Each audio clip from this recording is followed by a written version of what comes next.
अयोध्या के होम्योपैथिक डॉक्टरों ने डॉक्टर सैमुअल हैनीमैन का जन्मदिन सुभाष नगर के एक स्थानीय होटल में बड़े उत्साह के साथ मनाया। डॉक्टर राकेश द्विवेदी द्वारा कार्यक्रम का संचालन सराहनीय है। चित्र पर माल्यार्पण और दीप प्रज्वलन डॉक्टर हैनीमैन के प्रति सम्मान और श्रद्धा को दर्शाता है। सभी चिकित्सकों द्वारा होम्योपैथी पद्धति को आगे बढ़ाने और डॉक्टर हैनीमैन के त्याग और तपस्या पर चर्चा करना इस चिकित्सा पद्धति के महत्व को दर्शाता है। होम्योपैथिक मेडिकल एसोसिएशन के सचिव डॉक्टर धर्मेंद्र कुमार सिंह द्वारा दी गई बधाई और शुभकामनाएं भी महत्वपूर्ण है।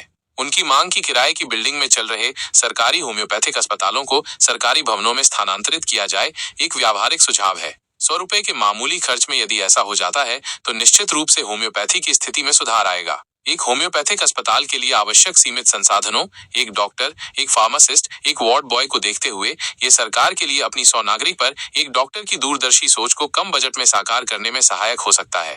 ये पहल होम्योपैथी को बढ़ावा देने और आम जनता तक इसकी पहुंच को सुगम बनाने में एक सकारात्मक कदम साबित हो सकती है। हम लोग हर वर्ष जितने भी होम्योपैथिक चिकित्सक हैं वो doctor Christian Samuel Frederick Hahnemann साहब की हैनीमैन्स बर्थडे मनाते हैं, जो कि हमेशा 10 अप्रैल को मनाया जाता है।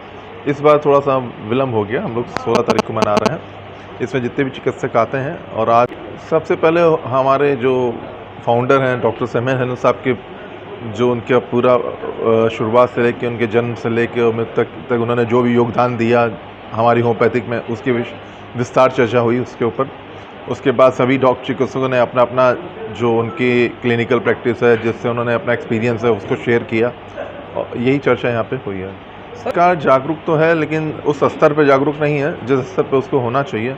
जिस हिसाब से एलोपैथिक को फंडिंग होती है और उनका सहयोग होता है, उस हिसाब से देखा जाए तो हमारा सरकार हम लोगों को उस हिसाब से योगदान नहीं करती है, हमारे उसमें फंडिंग भी नहीं करती है।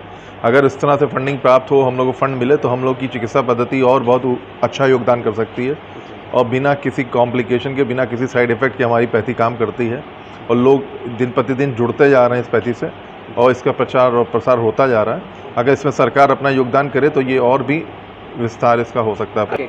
समस्या यही है कि हम लोग को सरकार से जो सहयोग है वो अपेक्षित है वो मिल नहीं पा रहा है, जितना हमें फंड चाहिए जो सहयोग है, और जो भी हम लोग कर पा रहे हैं वो अपनी क्लिनिकल प्रैक्टिस से, अपने ही योगदान से हम लोग आगे बढ़ रहे हैं, सहयोग से आगे बढ़ रहे हैं।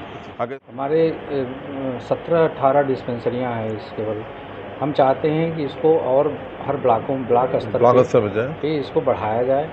यहाँ पे अयोध्या में इतनी भीड़ आ रही, यहाँ पे केवल 3 डिस्पेंसरियाँ हैं। अगर उस अयोध्या में केवल हमको 5-6 जगहों पे इतनी भीड़ को कवर करना है तो कम से कम 5-6 जगहों पे अपनी डिस्पेंसरियाँ इनको बनानी चाहिए। हमारी डिस्पेंसरियों में खर्चा, एक कमरा है डिस्पेंसिंग रूम, एक बरामदा है, एक रूम बैठने डॉक्टर का, यही खर्चा है। एक डिस्पेंसरी उपलब्ध होना है। हमारी पैथी को ऐड कर ले तो 100% पे डॉक्टर को, हर 100% पे एक डॉक्टर उपलब्ध हो रहे। यूपी सरकार से मैं आग्रह, जो योगी बाबा इस समय बहुत कुछ कर रहे हैं, मैं उनका बहुत आभार और शुक्रगुजार हूँ कि हमारे प्रदेश की व्यवस्था और इस सब में तो हम लोगों को उम्मीद है कि हो सकता है ये आगे इस तरह की डिस्पेंसरियाँ और खुलें।